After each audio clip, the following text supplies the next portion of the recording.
스가랴서 3장 1절부터 8절까지 말씀으로 유자격자 대 무자격자라는 제목으로 하나님 말씀을 증거하겠습니다. 한국일보 2016년 11월 달에 이런 기사가 났습니다. 자, 읽어드릴게요. 대구 동구에 사는 장연자 50세 가명. 이분은 필러 시술 부작용으로 대인 기피증을 겪고 있다. 필러 아십니까? 얼굴에 이렇게. 미용실에서 2년 전 성형외과 비용의 30%만 내면 필러를 맞을 수 있다는 말에 지인들과 함께 불법 시술을 한 것이 화근이었다. 얼마 후 필러를 맞은 부분이 울퉁불퉁해지고 염증까지 생겼다. 시술업자와는 연락이 끊겼다. 병원에서 무허가 필러를 사용해 조직이 괴사하여, 김미정 대표님 잘하고 계신지 모르겠네요. 괴사하여 제거 수술을 받아야 한다는 진단을 받았다. 이런 기사가 있습니다. 제가 이 기사를 읽어드린 이유는 뭘까요? 성형외과 가서 필러 수술 받으십시오 라는 말씀을 제가 드린 건 아니겠죠. 제가 말씀드리고자 하는 것은 자격증 없는 무자격자에게 싸다고 아니면 잘한다는 소문을 듣고 나의 얼굴을 맡기면 안 되는 것처럼 우리 얼굴보다 훨씬 중요한 우리의 영혼을 무자격자, 아무 신에게나 맡겨서는 안 된다. 그 말씀을 드리기 위함입니다. 우리 얼굴보다 더 중요한 영혼, 아무 신에게나 맡겨도 안 되고 나는 신 안 믿겠다. 무신론. 이 무신론도 사실은 종교입니다. 휴머니즘이라는 종교인데 자기 자신을 믿는 종교거든요. 그래서 영혼을 아무 신에게나 또는 나 자신에게 맡겨서 안 된다 하는 것입니다. 왜냐하면 오늘 우리가 읽었던 본문을 통해서 우리는 보셨는지 모르겠지만 거기에 주 예수님이 나타나 계십니다. 주 예수님께서는 무허가 시술자, 무자격 시술자가 아니라 자격이 있으신 영혼의 의사이시다 하는 말씀을 오늘 드리고자 합니다. 그래서 여러분과 저는 오늘 여기에 잘 온 겁니다. 왜냐하면 우리의 영혼을 맡기기에 충분히 능력이 있으시고 우리의 영혼을 치료하시기에 충분히 자격이 있으신 주 예수님 앞으로 나오셨기 때문입니다. 아무래도 저는 목사니까 이렇게 말씀드리겠죠. 그래서 제 주장이 아니라 기록된 하나님 말씀을 우리 함께 살펴보면서 진짜 우리 주 예수님께서 우리가 믿기에 합당하신 자격이 있으신 분인가? 알라 신은 왜 안 되고 다른 모든 신은 그러면 기독교는 그렇게 편협해야만 하는 것인가? 라는 많은 질문들을 우리가 듣게 되는데 오늘 살펴볼 하나님의 이름, 예수님의 이름 가운데 세 가지가 있습니다. 오늘 아마 한 가지 정도만 살펴볼 것 같고 다음 기회에 나머지 두 개를 살펴볼 것 같습니다. 그 이름은 뭐냐면 거기 3장 8절에 보시면은 이름이 8절에 두 개가 나와 있습니다. 무슨 이름이냐면 세 번째 줄에 내가 내 종, my servant, 내 종이라는 이름이 하나입니다. 그리고 곧 가지가 뭐죠? branch, 나무 가지입니다. 내 종, 가지, 또 하나의 이름은 오늘 우리가 안 읽었지만 9절에 있습니다. 돌, the stone.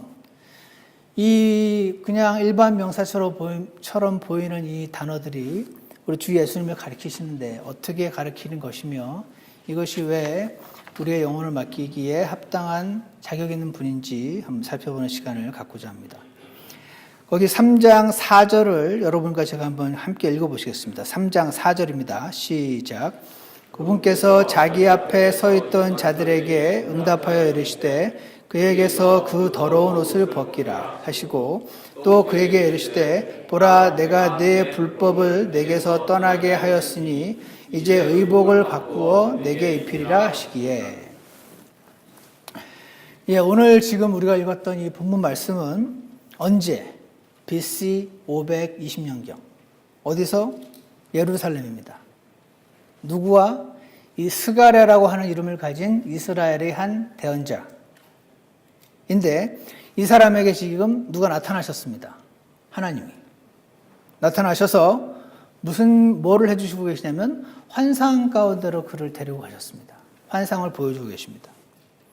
첫 번째 환상 우리가 봤었습니다. 뭐였죠? 붉은 말을 탄 자, 음매와 나무 사이에 있었던 기억나십니까? 두 번째, 내 뿔과 내 목수의 환상. 세 번째, 측량줄을 가진 남자의 환상.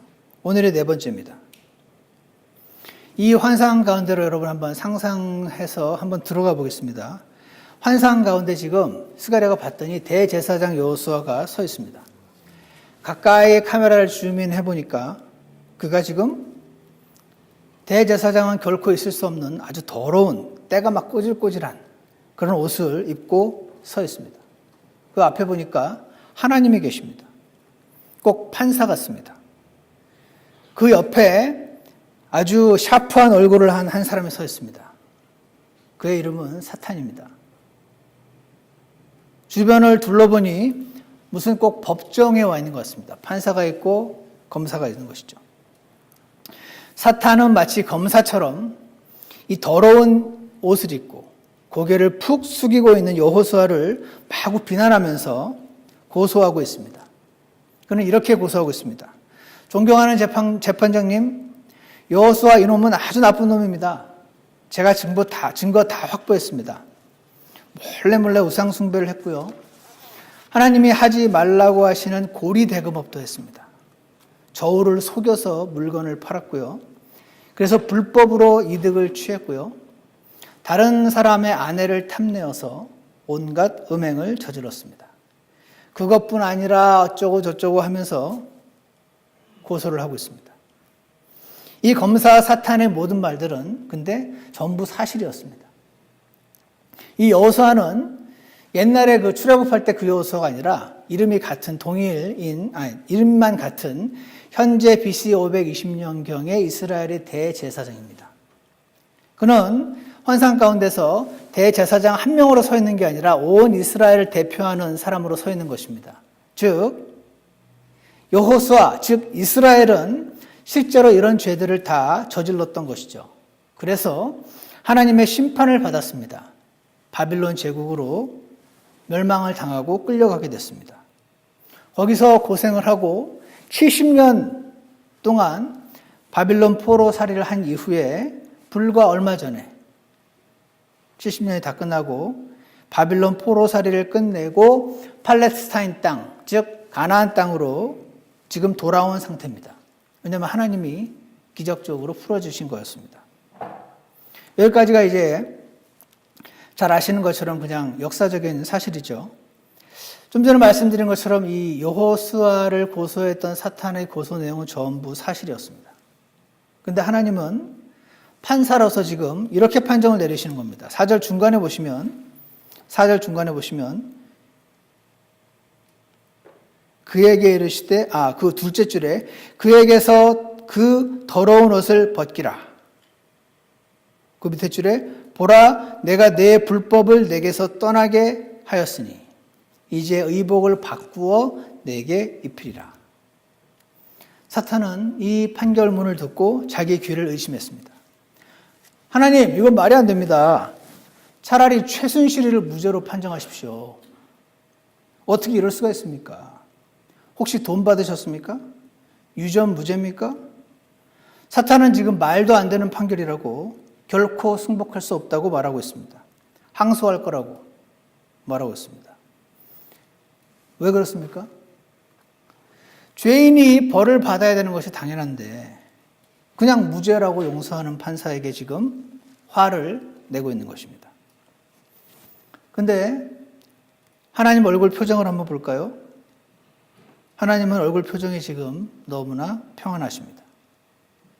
불법을 저질렀다는 표정이 아니고 온전한 판결을 내렸다고 생각하시는 듯 보입니다. 왜 그런가? 그 이유가 그 밑에 나와 있습니다. 아까 처음에 언급했던 세 이름, 내 종, 가지, 돌. 이 세 이름은 모두 한 사람의 이름입니다. 누구 이름일까요? 잘 아시는군요. 주 예수 그리스도. 그분 때문에 그렇습니다. 사랑하는 여러분, 이 여호수아라는 이스라엘의 대제사장은 분명히 1차적으로 이스라엘 민족, 이스라엘 국가를 상징하고 있습니다. 그런데 이 여호수아라는 사람을 여러분과 우리 개인에게도 적용을 해올 수가 있습니다.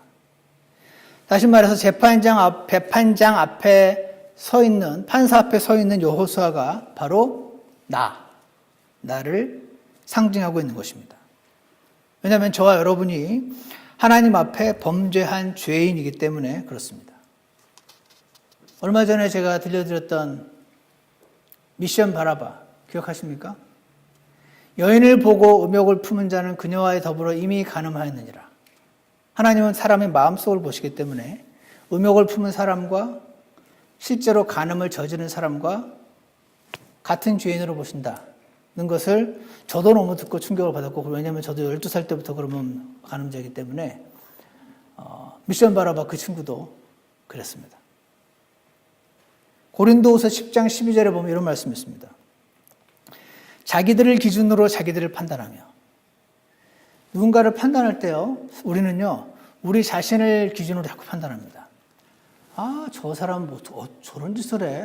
나는 이해가 안 가. 저런 짓을 한 적이 없으니까. 이렇게 되면 나는 좋은 사람, 저 사람은 나쁜 사람이 되기 때문에 저 사람은 지옥 갈 만하지만 나는 아닌 것 같습니다. 자기들 가운데서 자기들을 비교하니 지혜가 없도다. 그렇습니다. 내가 쟤보다 공부 잘한다고 내가 하버드 갈 수 있습니까? 우리끼리 비교하는 건 의미가 없다는 말입니다. 한마디로. 하버드를 들어가고자 하는 사람은 하버드의 기준에 만족이 돼야 되겠죠. 우리들끼리 비교하는 건 의미가 없습니다. 이 세상 사는 사람들 가운데 제 오른쪽엔 저보다 착한 사람을 쫙 세우고 제 왼쪽에는 저보다 나쁜 사람들을 쫙 세우면, 미션 바라보면 왼쪽에 있을 것 같아요. 쫙 세우면 저는 이 사람들 가운데 중간쯤 있을까요? 이쪽에 가까울까요? 어쨌거나 우리는 우리들끼리 서로를 비교할 때 나보다 나쁜 사람, 나보다 좋은 사람이 꼭 존재합니다. 나보다 잘한다고 이 사람이 천국 가는 것도 아니고 나보다 나쁘다고 한마디로 제가 말씀드린 포인트는, 기준은 하나님 판사가 기준이지 법전이 기준이지 우리끼리 서로 비교하는 게 의미가 없다는 것입니다. 왜냐하면 야고보서 2장 10절에 이런 말씀이 있어요. 누구든지 온 율법을 지키다가, 온 율법, 제가 예전에 온 율법이 몇 개인 줄 아십니까? 그랬더니 10개요 그러시더라고요. 10계명. 10계명은 여러분 대표입니다. 구약에 유대인들이 정리한 계명의 숫자는 613개입니다. 613개의 계명이 쫙 있는데 그 중에 대표가 10개, 10계명인 것이죠. 온 계명 613개를 지키다가 한 조목이라도 어기면 모든 것에서 유죄가 되나니. 이거는 굉장히 충격적인 말씀입니다. 613개를 다 지켜야지 의롭다는 말입니다. 한 개만 어긴 사람과 612개를 어기고 한 개만 지킨 사람과 하나님 보시기에는 똑같은 죄인이라고 하는 말씀을 믿으십니까? 이게 사실 참 믿기 어렵습니다, 여러분. 내 왼쪽의 나쁜 사람들과 내 오른쪽의 좋은 사람들과 하나님 보시기엔 차이가 없다는 것입니다. 내가 보기에는 에베레스트 산은 높고 한국에 갔더니 산들이 참 조그맣더라고요. 그 산 높이들이 너무 차이나 보이지만 하나님 보시기에는 다 그냥 땅바닥에 붙어 있는 거 아니겠습니까? 그래서 according to the Bible, 하나님 말씀에 따르면 이 지금 여호수아가 이 꼬질꼬질한 더러운 죄, 옷을 입고 있는 여호수아가 바로 여러분과 저라는 것입니다. 원래는 하나님을 섬기는 대제사장 역할을 했었어야 되는 사람인데 지금 더러운 옷을 입고 있습니다. 더러운 옷을 입으면 이제 대제사장 역할을 못하거든요. 원래는 하나님께 축복을 받고 그 축복을 전달을 했었어야 되는 사람인데 지금 더러운 옷을 입고 남에게 전달할 축복을 전혀 못 받고 있는 것입니다. 죄인으로 서 있습니다. 그런데 이런 여호수아 대제사장을 하나님께서 지금 뭐라고 하시냐면 저놈을 당장 쳐라 안 그러시고 그냥 옷을 벗겨주라고, 저 더러운 옷 벗겨버리라고, 그리고 깨끗한 옷 입히라고. 그러니까 사탄이 난리를 치는 거 아닙니까? 왜 의로우신 공의로우신 하나님께서는, 우리도 지금 한국에서 많은 정치인들의 재판이 지금 벌어지고 있는데 그중에 많은 돈을 받았다든지 아니면 개인적인 선호도 때문에 제시된 증거에도 불구하고 그냥 무죄라고 선언하면 난리가 나지 않겠습니까? 모두 다 요구합니다. 우리는 정의를 요구한다라고 얘기합니다. 왜 그러한가? 제가 지금 잠깐 보여드리려고 하는 이거를 좀 보시기 바랍니다. 제가 설명하는 것보다 더 설명이 잘 되어 있어서 잠시 좀 틀어드리겠습니다. 목사님. 동생을 몹시 사랑하던 형이 있었습니다. 형은 형편이 좋은 사람이었지만 동생은 노름과 싸움을 일삼던 불량한 사람이었습니다. 그런데 하루는 동생이 패싸움을 하다가 한번 바퀴에 사람을 죽이고 말았습니다. 동생은 경찰에 쫓기다가 다급한 마음에 형에게 달려가 도움을 청했습니다. 형은 잠시 생각하더니 이상한 얼굴로 동생의 젖은 옷을 벗겨 자기 옷과 바꿔 입었습니다. 잠시 후 형은 현행범으로 체포되어 결국 사형을 당했습니다. 한편 달아난 동생은 그 소식을 듣고 통곡하다가 마침내 자수하였고 경찰은 그를 곧바로 수감하였습니다. 이 사건은 사회적인 관심 속에 재판이 다시 열렸습니다. 대식원들의 오랜 심의와 토론 끝에 마침내 판사는 판결을 내렸습니다. 무죄를 선언합니다. 그 이유는 형의 이름으로 이미 법이 심판을 시행했기 때문에 같은 사건을 두 번 처벌할 수 없다는 것이었습니다. 분명히 그는 죄인이었으나 법은 그에게 죄를 묻지 않았습니다.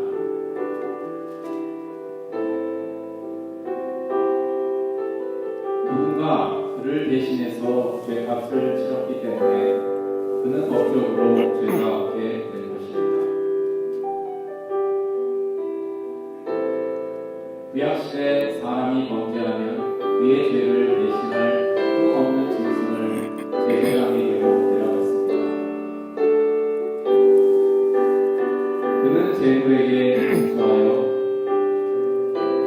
자신의 죄를 양에게 옮겨 놓았습니다. 그때 양은 그 사람을 대신하여 죄의 값을 치루었습니다. 제사장이 그 후에 그 사람을 죄업하고 선언하면 죄에서 구였습니다. 그러나 양이 사람의 생명을 대신할 수 없기 때문에 이 제사는 늘 죄를 완전히 씻지 못했습니다.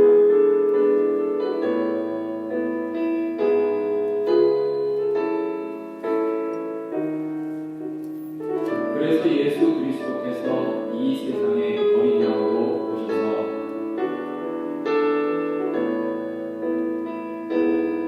우리의 죄를 짊어 주시고 십자가에 못 박혀 돌아가심으로 우리가 받아야 할 저주를 친히 감당하시고 모든 죄에서 우리를 영원히 해방시키신 것입니다. 오직 그리스도는 죄를 위하여 한 영원한 제사를 드리시고 하나님 우편에 앉으사 그 후에 자기 원수들을 자기 발등상이 되게 하실 때까지 기다리시나니 그가 거룩한 된자를 한번 넘어갔습니다. 아멘. 감사합니다.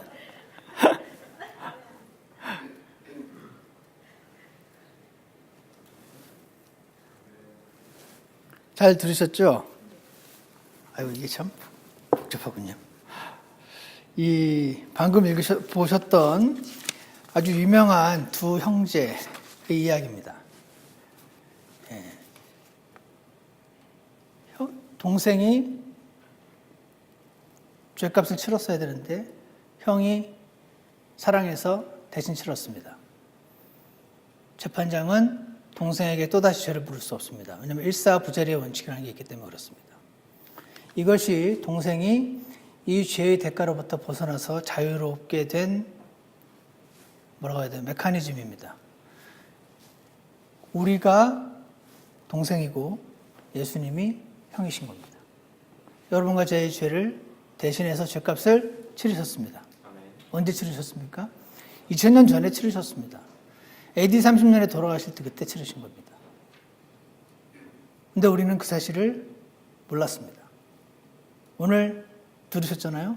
오늘 믿으면 여러분께 됩니다. 네. 그래서 사람이 믿음으로 구원받는 겁니다. 오늘 이 장면이 지금 보시면 보이십니까? 예수님이 여호수아의 더러운 옷을 벗겨서 자신이 입으시고 대신 죽으셨기 때문에 여호수아 옷을 벗기고 그 벗기신 옷을 예수님이 대신 입으셨습니다. 그리고 원래 여호수아에게는 원래 예수님의 깨끗한 옷을 입히셨습니다. 더러운 옷을 벗기고 깨끗한 옷을 입히신 겁니다. 죄를 사하고 의를 주셨습니다. 이것이 이신칭의 justification by faith, 믿음으로 의롭게 된다는 신학 성경의 가르침의 설명입니다. 그래서 예수님 때문에, 즉 여기 보시면요, 성경에 이게 제가 위치가 이래서 안 좋은데 보이십니까? 예수님이 십자가에 달리신 그림들을 요즘은 이렇게 인터넷에 보면 다 있습니다. 실제로 당시에 그 채찍이라든지 이런 걸 보면 정말 이렇게 처참한 모습이었을 거로 보입니다. 이사야서 52장 13절에 보면 내 종이 슬기롭게 행할 터인즉 그가 높여지고 격찬을 받으며 지극히 고귀하게 되리라. 저 52장 13절에서 내 종이 예수님이신데 예수님이 고귀하게, 지극히 고귀하게 된다고 되어 있죠. 이때는 재림 때를 말합니다. 바로 밑에 절에 보시면 그의 얼굴이 누구보다도 더 상하였고 그의 모습이 사람들의 아들들보다 더 상하였으므로 많은 사람이 너를 보고 놀랐느니라. 이사야서 52장 14절은 BC 700년경에 기록된 말씀입니다.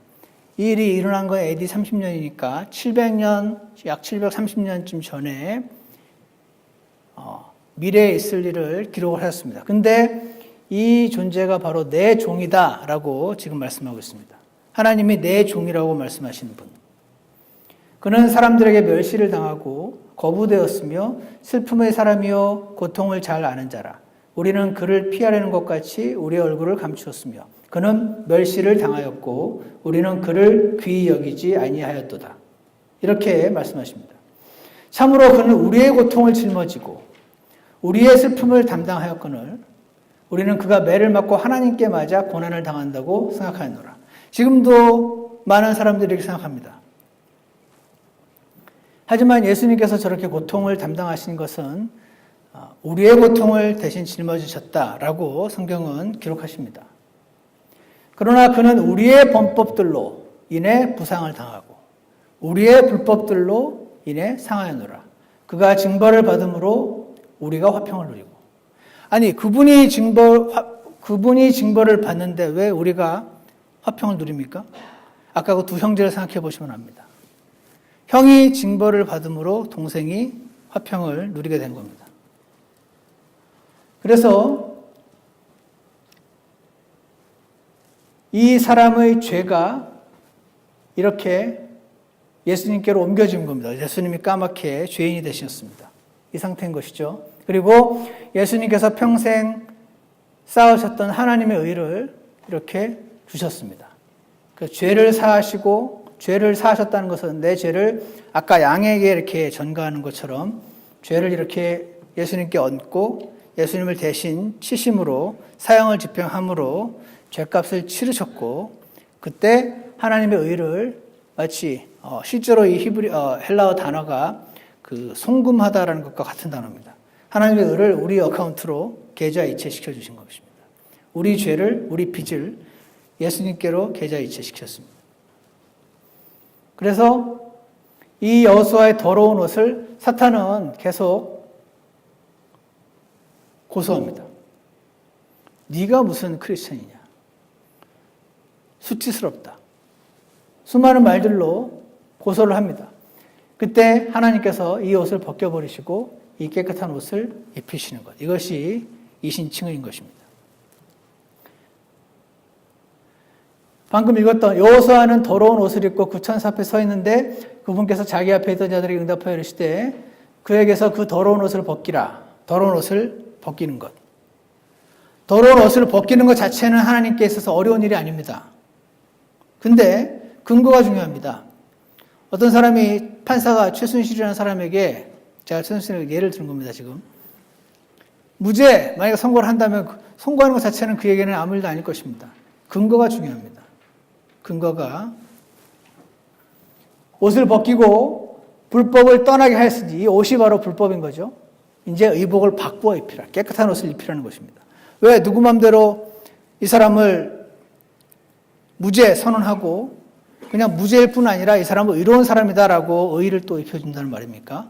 이거를 그냥 하게 되면 온 이 세상 사람들도 정의를 요구한다고 하면서 들고 일어날 것입니다. 막 시청 앞에 또 촛불 들고 모일 수도 있습니다. 53장 6절에서 우리는 다 양 같아서 길을 잃고 각각 자기 길로 갔거늘 주께서는 우리 모두의 불법을 그에게 담당시키셨도다 말씀하십니다. 아까 성경에 보면 그의 불법을 그에게서 떠나가게 하라. 내 불법을 나에게서 어떻게 떠나가게 합니까? 하나님은 내 불법을 모두 태어나면서 죽는 날까지 제가 질 모든 불법을, 죄를 예수님께 이렇게 옮기시고 그분을 대신 사형시키셔서 내 죄값을 대신 치르게 하셨습니다. 이 사실 믿으셨나요? 다 믿어서 지금 그냥 계신 거죠? 그리고 그분은 사망이 그분을 붙들고 있을 수 없어서 3일 뒤에 부활하신 것입니다. 그는 내 백성의 범법으로 인하여 매를 맞았도다. 여러분과 제 죄로 인해서, 아까 그 동생의 죄로 인해서 형이 매를 맞은 것이었습니다. 그래서 이 말이 우리가 이해할 수가 있습니다. 우리가 아직 죄인이었을 때 그리스도께서 우리를 위해 죽으심으로 하나님께서 우리를 향한 자신의 사랑을 당당히 제시하시느니라. 이 당당이란 말이 그래서 우리는 이해할 수 있습니다. 하나님 입장에서는 우리 모든 인류의 죄를 없애시는 게 쉬운 중 먹힙니다. 말씀으로 천지를 창조하신 분이 여러분과 저희 죄 하나 없애는 게 뭘 어렵겠습니까? 근데 그냥 없애시면 불의한 재판관이 됩니다. 그래서 자신의 아들을 보내시고 그분의 머리에 저와 여러분 모든 죄를 다 얹고 그분을 징계하심으로 이제는 여러분과 저를 무죄다. 날마다 죄를 짓고 있음에도 불구하고 의인이다. positionally라고 부릅니다. 미국 사람들이. positionally righteous. 위치적으로 의인이다. 죄가 없다라고 선언하신 그 말씀을 믿는 자에게는 그 믿음을 의로 여기느니라. 이렇게 말씀을 하시는 겁니다. 그래서 이제 당당한 겁니다. 하나님이. 이 사람을 용서하고 의인이라고 부르는 데 있어서 막 사탄이 아무리 고소를 해도 당당하십니다. 죄값을 대신 치렀다, 내 아들이. 이렇게 말씀하시는 것입니다. 그리스도께서도 죄들로 인하여 한 번 고난을 받으사, 저때 저 죄가 예수님 자신의 죄가 아닙니다. 의로운 자로서 불의한 자를 대신하셨으니, 이것은 육체 안에서 죽임을 당하셨을 때 살아나셔서 우리를 하나님께로 데려가려 하심이라. 이렇게 말씀하십니다. 이 말씀 믿으십니까? 아직 만약에 믿지 않으신 분이 계시다면 오늘 이 말씀을 믿으시기 바랍니다. 제가 이런 걸 하나 그려봤습니다. 선을 이렇게 그렸어요. 십자가가 있어요. 아까 그 그림이죠. 예수님이 흘리신 피가 저 세상 첫날부터 끝날까지의 죄를 다 온 세상을 덮었습니다. 저는 보이시나요? 이때 태어났습니다. 저는 이때 태어났고 이때 죽을 겁니다. 언제인지 모르겠습니다. 근데 이날 제가 28살 때 예수님을 믿었습니다. 그러면 저게 보이시나요? 이때 안 보이시나요? 여기 이 부분이 제가 예수님을 믿던 그날까지 태어나면서부터 그날까지 지었던 죄입니다. 이 죄가 이 피에 덮였죠. 그 다음에 제가 언제 죽을지 모르지만 그 죽는 날까지 앞으로 지을 미래의 죄입니다. 저는 죄를 안 지으려고 최대한 노력을 하겠지만 구약의 율법의 계명의 개수를 보니까 613개인데 그 중에 한 조목이라도 어기면 613개 전부 어긴 사람하고 똑같은 죄인이라고 하시니 저는 솔직히 자신이 없습니다. 이 중에 혹시 자신 있는 분 계십니까? 그런 분 계시면 아까 김 박사님 말씀처럼 잘 돌봐드리거나 묶어놓거나 이 제가 태어나면서부터 죽는 날 구원받던 그날까지 지은 모든 죄를 예수님이 이 피로 덮으셨을까요? 안 덮으셨을까요? 덮으셨죠. 그러면 그때 28살 1998년 6월 어느 날 그 이후부터 지금 2017년까지 뿐 아니라 언제 죽을지 모르는 앞으로 지을 그 미래, 제 기준 그때 당시로 봤을 때 미래의 죄인데 예수님 입장에서는 제 과거의 죄나 제 미래의 죄나 전부 미래의 죄입니까? 과거의 죄입니까? 제 질문이 어렵습니까? 전부 다 예수님 이때 기준으로 보면 다 미래의 죄 아닙니까? 그래서 이렇게 됐다는 겁니다. 나의 불법을 그분께 얹으시고 그분을 대신 치심으로 나의 모든 죄를 사하셨다. 나의 과거의 죄뿐 아니라 현재 짓고 있는 죄뿐 아니라 앞으로 미래의 죄까지 모두 용서하셨다. 이 말씀 믿으십니까? 이 말씀은 앞으로 죄를 시클 짓자는 말은 아닙니다. 그렇지만 technically speaking, 미국 사람들이 이렇게 표현합니다. technically speaking, 나의 과거죄, 미래죄 다 상관없이 하나님 보시기엔 다 똑같은 죄입니다. 모두 완전히 지우셨다. 어떻게 지우셨습니까? 이렇게 그분께 전가하시고 그분을 대신 치심으로 형이 대신 사형을 당함으로 동생을 자유롭게 하신 것입니다. 이렇게 저와 여러분이 구원을 받았습니다. 맞습니까? 근데 제가 아까 말씀드린 것처럼 왜 이분의 죽음이 이렇게 자격이 있는가 하는 부분은 우리가 좀 더 시간을 두고 공부에 가시면서 더 이미 확신을 하신 분도 계시겠지만 내 종이라고 지금 명명하신 그 스가랴서의 그 내종이라는 단어가 이사야서 52장에 있었던 그 내종, 이미 예수님이 오시기 전에 700년 전에 예언하셨던 그 일이 실제로 이루어짐으로써 하나님께서 인류의 죄를 용서하기에 자격 있으신 유일한 한 사람을 정하셨다는 것을 우리가 시간이 지나면서 점점 보실 수 있을 거라고 생각합니다. 저는 하나님 말씀을 여러분도 마찬가지라고 믿지만 하나님 말씀을 볼수록 하나님께서는 우리의 죄를 값없이 용서하실 자격이 있으십니다. 이렇게 믿습니다. 왜냐하면 아들이신 예수님을 보내셔서 대신 죄값을 치르게 하셨기 때문에 그렇습니다. 그래서 그분은 자격 있는 영혼의 의사이십니다. 우리 영혼의 병든 거를 고치시려고 자신의 아들을 대신 죽이셨습니다.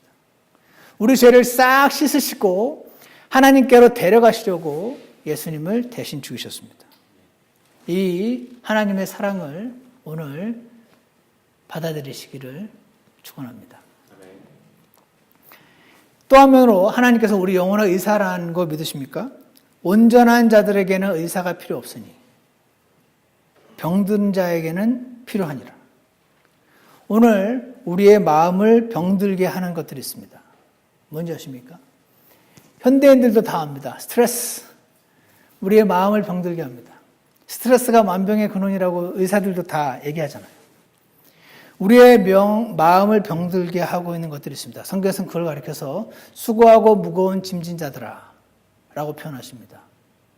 무거운 짐을 짊어지고 있어서 영혼이 병이 들고 있습니다. 제가 예전에 저쪽 서부에서 만났던 한 65세 정도 되셨던 한 자매님이 이런 말씀 하시는 걸 들었습니다. 항상 웃으시는데 자신은 집 밖에 나갈 때 가면을 하나 쓴다고 그러셨어요. 그리고 하루 종일 웃으면서 지내고 집으로 돌아와서 가면을 벗으신다 그랬어요. 그리고 밤새 두려워서 떤다고 그러셨어요. 저는 그분 자세한 내용을 듣지 못해서 무슨 일로, 왜 저렇게 표현하시는가 잘 몰랐지만 그러던 분이 주 예수님을 접하시게 되면서 내가 더 이상 가면을 쓰고 다닐 필요가 없구나라는 사실을 깨닫고 영혼이 치유되시는 걸 본 적이 있습니다. 우리는 다른 사람들에게 사랑받기 위해서, 무시당하지 않기 위해서 내 모습을 그대로 다 보여주면 나를 싫어할 테니까 자꾸 가면을 씁니다. 근데 그 가면이 사실은 무겁습니다. 우리의 영혼을 병들게 하는 것이죠. 오늘 우리를 병들게 하는 수치심, 우리를 병들게 하는 죄책감, 두려움, 이 모든 것들을 가지고 수고하고 무거운 짐진 자들아 다 내게로 오라 라고 말씀하신 주 예수님 앞으로 나아가시길 축원합니다. 이렇게 기도하십시오. 주님, 이런 것들로 지금 제 영혼이 병들어가고 있습니다. 저를 도와주십시오. 주님, 제가 이런 일들이 실제로 일어날까 봐 제가 두려워하고 있습니다. 제 두려움을 해결해 주십시오. 이렇게 고백하시기 바랍니다. 이렇게 기도해 보신 적 있습니까? 제가 한번 생각을 해보니까 이렇게 기도하는 게 잘 어렵더라고요. 제가 어떻게 기도하냐면 이런 일들이 일어나지 않게 하여 주시옵소서 이렇게 기도하지, 이런 일이 일어날까 봐 두려워요, 이렇게 기도를 잘 안 해요. 근데 두 번째 후자처럼 기도하시면 하나님의 손길을 더 만나십니다. 우리 영혼의 의사이신 주 예수님께서 우리를 안아주시고 고쳐주실 것입니다. 온전한 자들에게는 의사가 필요 없으니 병든 자에게는 필요하다라고 말씀하셨을 때 여러분 잘 생각해 보십시오. 그 말씀을 들었던 바리새인들은 한마디로 온전한 자들이란 말씀이고 세리와 창녀들은 병든 자란 말씀이었거든요. 근데 그들이 보기에 그렇다는 거지, 하나님 보시기에는 세리도 창녀도 바리새인도 종교 지도자도 전부 똑같은 죄인이었습니다. 근데 이 죄인들은, 세리와 창녀들은 자신들이 병든 자라는 사실을 알고 저 병들었습니다, 죄인입니다 하고 나왔습니다. 이 바리새인 종교인들은 똑같은 병자였는데 자기가 죄인이라고 생각하지 않는, 병든 자라는 사실을 인정하지 않은 병자들이었습니다. 맞습니까? 우리가 하나님 앞에 치유받는 비결은 주님, 제가 병들었습니다 라고 주님 앞에서 고백하는 것입니다. 그럴 때 우리가 온전하시고 자격 있는 의사이신 주 예수님께로부터 주의 손길을 경험하게 되실 줄 믿습니다. 주 예수님 앞에 병든 자로 나아가시기 바랍니다. 그리고 영혼의 안식을 누리시기를 축원합니다. 기도하겠습니다.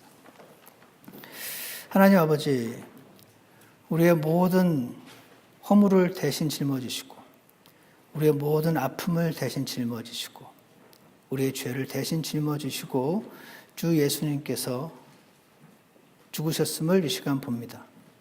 아버지 하나님, 지금 우리를 괴롭히고 있는 죄들과 수치심과 죄책감들과 우리의 영혼을 병들게 하는 모든 것들을 이미 예수님께서 짊어지고 가셨건만 우리가 믿지 않음으로 인해서 병들어가고 있음을 주님 앞에 고백합니다. 아버지 하나님, 저희를 긍휼히 여기셔서 우리 영혼의 의사이신 주 예수님께 나아가게 도와주시고 주님 앞에 1대1로 주님을 대면하여 주님의 치유의 손길을 경험하는 저희 모두가 될 수 있도록 인도하여 주시기를 간절히 원합니다. 그리고 주님, 오늘 이렇게 동생의 죄를 대신해서 그 더러운 옷을 대신 입고 대신 죄값을 치렀던 그 형처럼 주 예수님께서 바로 나의 과거, 현재, 미래의 모든 죄를 대신 짊어지시고 하나님의 사형의 심판을 받으셨다는 사실을 우리가 믿고 주님 앞에 감사드리며 고백합니다. 아직 이 사실이 우리 마음 안에서 온전히 연결되지 않고 깨달아지지 않은 부분들이 계시다면 성령 하나님께서 역사하셔서 이 메시지를 듣는 분들 가운데 한 분도 주 예수님의 사랑을 모른 채 주님을 떠나게 되는 일이 없도록 주께서 은혜로 함께해 주시기를 간절원합니다. 이외에서 모든 시간들 주님 손에 의탁드립니다. 예수 그리스도 이름으로 기도드렸습니다. 예, 우리 다 같이 일어나셔서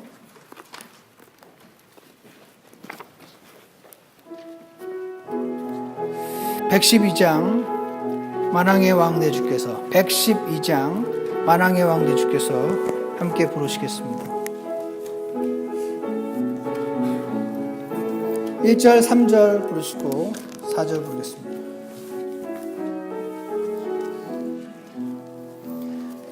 만왕의 왕 내 주께서 왜 죽음 당했나 이 벌레 같은 날 위에 그 보혈을 였나 십자가 달리신 주를 처음 볼 때에 나의 모든 죄 짐 벗었네 주를 믿어서 내 눈 밝았네 참 내 맘에 기쁨 넘치네 3절입니다. 주 예수님 내 죄 위에 대신 죽으실 때 어둠 속에서 태양이 그 영광 이뤘네 십자가 달리신 주를 처음 볼 때에 나의 모든 죄 짐 벗었네 주를 믿어서 내 눈 밝았네 참 내 맘에 기쁨 넘치네. 우리 잠시 기도하는 시간을 갖겠습니다.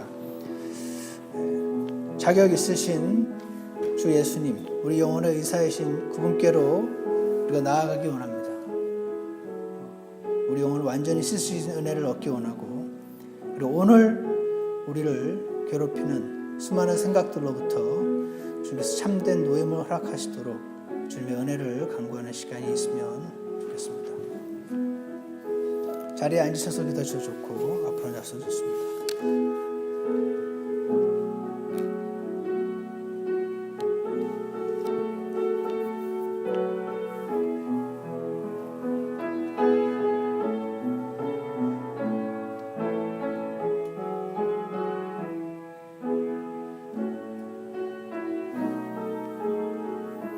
기도가 끝나신 분들만 함께 4절 하시겠습니다. 늘 울어도 그 은혜를 못 갚을 줄 알아 다만 주께 이 몸 들여 섬기기 원하네 십자가 달리신 주를 처음 볼 때에 나의 모든 죄 짐 벗었네 주를 믿어서 내 눈 밝았네 참 내 맘에 기쁨 넘치네. 아멘. 기도하겠습니다. 만왕의 왕이신 주 예수님께서 죽음을 당하신 것은 바로 나의 죄를 씻기 위함임을 이 시간 주님 앞에 고백합니다. 주님 이러한 사랑을 우리에게 주신 것 감사합니다. 여호수아의 옷을 더러운 옷을 벗기시고 새 옷을 입히신 것처럼 저희 죄를 사하시고 의의 옷을 입혀주신 것 감사합니다. 주님 우리가 이 사실을 잊지 않게 도와주시고 날마다 더욱 새로워지게 도와주셔서 우리 주변의 영혼들에게 주님의 축복을 전달하는 사람들이 될 수 있도록 저희 모두를 인도하여 주시옵소서. 하나님의 사랑을 날마다 기억하고 실제 체험하고 느낄 수 있게 도와주셔서 우리의 영혼이 주님 앞에 병들지 않고 주님의 사랑에 젖어서 살아갈 수 있는 은혜를 허락해 주시기 원합니다. 감사를 드리며 예수 그리스도 이름으로 기도드렸습니다. 아멘. 예배를 마치겠습니다.